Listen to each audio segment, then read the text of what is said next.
Hello everyone, welcome back to my channel. This is Shipanshu. आपका स्वागत है आपके फाइनेंस टेक्निकल चैनल में। इस वीडियो में हम जो डिस्कस करने जा रहे हैं वो करने जा रहे हैं crystal integrated service limited IPO company के बारे में, जो कि ओपन हो रहा है 14 मार्च 2024 को। तो इस वीडियो में बेसिकली हम समझेंगे जो crystal integrated service limited IPO है, इसका जो ग्रे मार्केट प्रीमियम जो आज की डेट में अपडेट हुआ है, जिसका सीधा सीधा इम्पैक्ट इसके लिस्टिंग गेन पे पड़ेगा। तो हम इसमें समझेंगे कि इसका ग्रे मार्केट प्रीमियम आज की डेट में क्या अपडेट हुआ है, साथ ही साथ इसका लिस्टिंग गेन पे क्या इम्पैक्ट पड़ेगा, और इसके फाइनेंशियल कैसे हैं, इसका बिजनेस मॉडल कैसा है, जिसके बेसिस पे आप ये भी डिसीजन ले पाओगे कि आपको इससे मिड टर्म के लिए या लॉन्ग टर्म के लिए अप्लाई करना चाहिए, नहीं करना चाहिए। साथ ही साथ को आपको इसको लिस्टिंग गेन के लिए अप्लाई करना चाहिए, नहीं करना चाहिए। तो इस वीडियो में आपको पूरा एनालिसिस मिलने जा रहा है। बट मेक श्योर, अगर आप इस चैनल में फर्स्ट टाइम हो और अभी तक आपने इस चैनल को सब्सक्राइब नहीं करा, तो मेक श्योर सबसे पहले इस चैनल को सब्सक्राइब कर देना, जिससे कि आपको सबसे पहले कोई भी आईपीओ जब आता है उसका सबसे पहले आपको नोटिफिकेशन आ जाएगा। तो चलो स्टार्ट करते हैं। अगर मैं इस आईपीओ की बात करूं तो ये 300 करोड़ का आईपीओ है, जिसमें से 175 जो करोड़ है वो फ्रेश इशू है, और साथ ही साथ जो 125 करोड़ है वो है offer for sale. That means कि जो इसके प्रीवियस शेयर होल्डर है वो अपना कुछ स्टेक डाइल्यूट कर रहे हैं। साथ ही साथ अगर मैं इस कंपनी के ओपन की बात करूं, जो इसका सब्सक्रिप्शन है वो 14 मार्च 2024 को ओपन होगा, और इसकी जो क्लोजिंग डेट है वो है 18 मार्च 2024, और इसकी जो अलॉटमेंट की डेट है वो है 19 मार्च 2024, और ये बीएसई एनएससी दोनों में लिस्ट होगा, जो कि 21 मार्च 2024 को।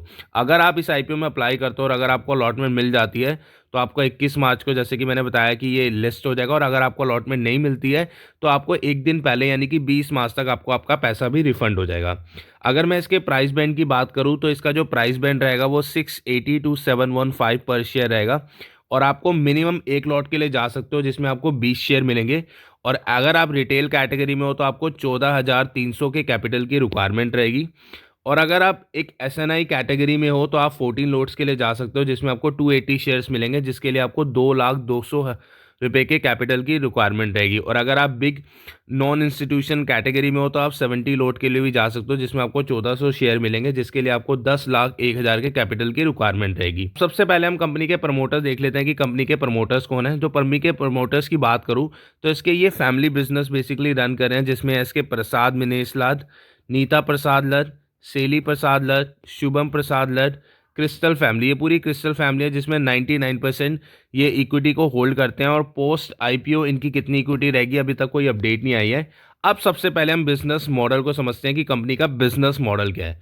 तो अगर मैं बिजनेस मॉडल की बात करूं तो ये 2000 में कंपनी इनकॉर्पोरेट हुई थी, और ये जो बेसिकली कंपनी है ये फैसिलिटीज़ जो प्रोवाइड करती है, जैसे करती है मैनेजमेंट सर्विसेज, जिसमें कि जैसे कि housekeeping, sanitation, landscaping, gardening, mechanical, electrical and plumbing services, साथ ही साथ waste management, pest control, facade cleaning, other services जैसे production support, warehouse management and airport. जैसे कि जो भी अगर आपने देखा होगा स्कूल में जो क्लीनिंग्स होती हैं, ऑफिसेज में बहुत सारे स्टाफ होते हैं जो क्लीनिंग के लिए काम कर रहे होते हैं, हाउसकीपिंग का काम करते हैं, सैनिटेशन का काम करते हैं, कोई प्लम्बिंग की सर्विस है, तो ये इसी तरह की सर्विसेज प्रोवाइड करती हैं।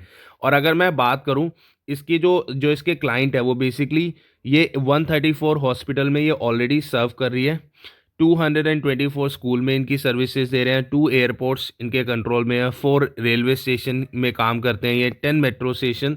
तो ये, और also the best part is this, they are also offering catering services on some railway station as well, which is something is a positive sign. अगर मैं इसके कस्टमर की बात करूं कि इनके कस्टमर कितने हैं, तो इनके 262 कस्टमर थे इनके 2021 में, 2022 में इनके थे 277, 2023 में थे इनके 326 इनके कस्टमर थे, जो कि अक्रॉस 14 स्टेट्स में है, और इनकी एक यूनियन टेरिटरी में भी है। साथ ही साथ मैं इनकी अगर बिजनेस की बात करूं तो इनके ऑलमोस्ट 21 ब्रांचेस हैं जो कि जोग्राफिकल प्रेजेंट है। अब सबसे पहले ना देखो, द मोस्ट इंपॉर्टेंट थिंग कि हमें कंपनी के ना बिजनेस के फाइनेंशियल को समझना बहुत जरूरी है, जिसके बेसिस पे आपको पता चलता है कि कंपनी ग्रो कर रही है या नहीं कर रही है। अगर मैं कंपनी के ग्रो की बात करूं तो देखो, अगर मैं इस बिजनेस की बात करूं तो ये जो मैं फिगर शो करने जा रहा हूं ये मैं करोड़्स में शो करने जा रहा हूं। तो अगर एसेट्स की बात करूं तो इन्होंने 2021 31 मार्च में इन्होंने 338 के एसेट्स रिपोर्ट करे और 30 सितंबर 2022 में इन्होंने 449 के। तो इनके एसेट्स बड़े तो हैं बट कोई ज़्यादा ग्रोथ नहीं है, it's like a flat asset in 3 साल की जर्नी में। अगर मैं रेवेन्यू की बात करूं तो इनका 2021 में इन्होंने जो रेवेन्यू रिपोर्ट करे थे वो करते हैं 474, और अभी जो इन्होंने रेवेन्यू रिपोर्ट करे हैं वो 455। तो इनके रेवेन्यू में भी ऑल्दो फ्रॉम 2021 से 2022 में इनके रेवेन्यू बढ़े हैं, 2022 से 2023 में भी इनके रेवेन्यू बढ़े हैं, बट अगर आप 2023 से जो इनका 6 मंथ का डेटा उसमें अभी कुछ ज़्यादा अपडेट नहीं हुआ, तो इनके रेवेन्यू में ग्रोथ तो है बट कुछ ड्रास्टिकली ग्रोथ नहीं है। साथ ही साथ अगर मैं प्रॉफिट आफ्टर टैक्स की बात करूं तो इनके 31 मार्च 2021 में 16 करोड़ से, 31 मार्च 2022 में इनके 26 करोड़ से, 31 मार्च 2023 में इनके 38.41। तो बेसिकली प्रॉफिट आफ्टर टैक्स तो कंपनी के बढ़ रहे हैं which is something is a positive sign. But हमें ना सबसे पहले ये देखना होता है जो कंपनी की बोरिंग्स है। अगर आप देखोगे ना यहाँ पे कंपनी के ना बोरिंग्स बहुत ज़्यादा इंक्रीज हुई है, क्योंकि 65 से 72, 47 देन 103। तो कंपनी का इस साल में ना जो करंट वाला है उसमें डबल बोरिंग हुई है which is something it's raises a concern कि कंपनी की इतनी बोरिंग क्यों हो रही है, क्योंकि कंपनी की अगर बोरिंग ज़्यादा बढ़ेगी तो कंपनी के सीधे सीधे उसके प्रॉफिटेबिलिटी पे इम्पैक्ट आएगा। अब मैं अगर बात करूँ जो कंपनी का जो मार्केट कैपिटलाइजेशन है वो 998 करोड़ का है, और अगर मैं रिटर्न ऑन इक्विटी की बात करूँ तो 11.71% है, रिटर्न ऑन कैपिटल 16.97 है, डेट टू इक्विटी 0.58 है, रिटर्न ऑन नेटवर्थ 11.21% है, प्राइस टू बुक वैल्यू 4.49 है, पैट मार्जिन 4.56 है।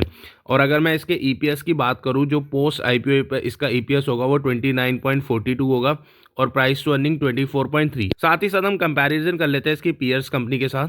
अगर मैं इसका ईपीएस कंपैरिजन करूँ ना, देखो जो क्रिस्टल का जो ईपीएस है वो है 33.33, बट जो इसकी अदर पीयर्स कंपनी है क्वेस्ट कॉर्पोरेसिस लिमिटेड, अपडेटर, उनका जो है 1523। तो this is something is a very important thing, क्योंकि कंपनी का ईपीएस बहुत ज़्यादा है which is something is a positive sign कि कंपनी का अर्निंग पर शेयर अच्छा है। But the most important thing कि इसका ना सीधा सीधा इसके ग्रे मार्केट प्रीमियम पे बहुत बड़ा इंपैक्ट करता है। अगर मैं इसके ग्रे मार्केट प्रीमियम देखूँ आज की डेट में जो इसका ग्रे मार्केट प्रीमियम है वो ओनली है 10%, विच इज़ समथिंग कि कंपनी का ग्रे मार्केट प्रीमियम बहुत ही कम है। 10% कोई बहुत बड़ा नंबर नहीं है कि आपको 10% का प्रॉफिट हो सकता है, क्योंकि देखो इसका सबसे बड़ा जो नेगेटिव पॉइंट है ना वो है 12 मार्च को इनका जो ग्रे मार्केट था वो 90 का था, टुडे जो हुआ उनका 70 का हो, तो ग्रे मार्केट में डिक्लाइन आया which is something is a negative point.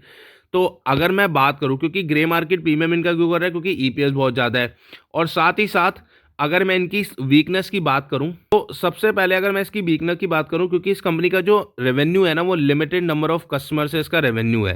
क्योंकि क्या है कि इसको जो कॉन्ट्रैक्ट्स मिलते हैं ना वो गवर्नमेंट की साइड से मिलते हैं, तो गवर्नमेंट की साइड से कॉन्ट्रैक्ट मिल रहा है तो ये हाईली कंपैटिटिव इंडस्ट्री है, जिसके कारण ना इनके रेवेन्यू पे क्योंकि बहुत ज़्यादा इंपैक्ट पड़ता है। अगर गवर्नमेंट का कोई भी कॉन्ट्रैक्ट कैंसिल होता है तो उस बेसिस में इनके रेवेन्यू पे बहुत बड़ा इंपैक्ट आएगा।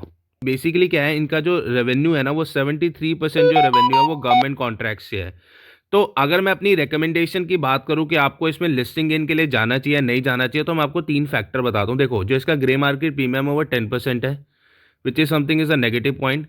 अगर मैं इसकी बात करूं ईपीएस कंपैरिजन अदर कंपनी के लिए बहुत ज़्यादा है which is something it's a good thing कि ईपीएस ज़्यादा है अर्निंग पर शेयर, बट उसका इसका लिस्टिंग गेन पे बहुत इंपैक्ट पड़ता है, जिसके कारण इसका लिस्टिंग गेन होने के चांसेस कम हो जाते हैं।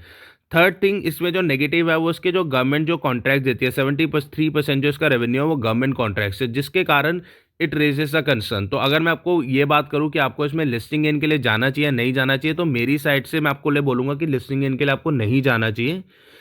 बट अगर आप मिड टर्म या लॉन्ग टर्म के लिए बात करना चाहोगे तो मैं आपको कहूँगा कि mid term and long term के लिए इसके फाइनेंशियल अच्छे हैं, बट आपको the best advice I would say कि आपको ना 1-2 क्वार्टर के लिए इसके रिजल्ट का वेट करना चाहिए। जैसे जैसे कंपनी अगर प्रॉफिटेबिलिटी कंसिस्टेंटली ग्रो करके दिखाती है तो आप इसमें मिड टर्म या लॉन्ग टर्म के लिए भी जा सकते हो। But make sure before you invest और यू डू नॉट इन्वेस्ट आपको अपना एनालिसिस करना बहुत ज़रूरी है, क्योंकि ये जो वीडियो है ये एजुकेशन पर्पज़ के लिए है। तो अगर आपको इस वीडियो से कुछ वैल्यू मिली हो तो मेक श्योर इस वीडियो को लाइक ज़रूर कर देना, और अगर आपको इस चैनल में फर्स्ट टाइम हो तो सब्सक्राइब करना मत भूलना, क्योंकि सबसे पहले आपको ना नोटिफिकेशन आ जाएगा जैसी कोई भी आईपीओ या कोई भी स्टॉक मार्केट से रिलेटेड न्यूज़ आती है। तो make sure do subscribe. So that's all from my side and I will see you in the next upcoming video.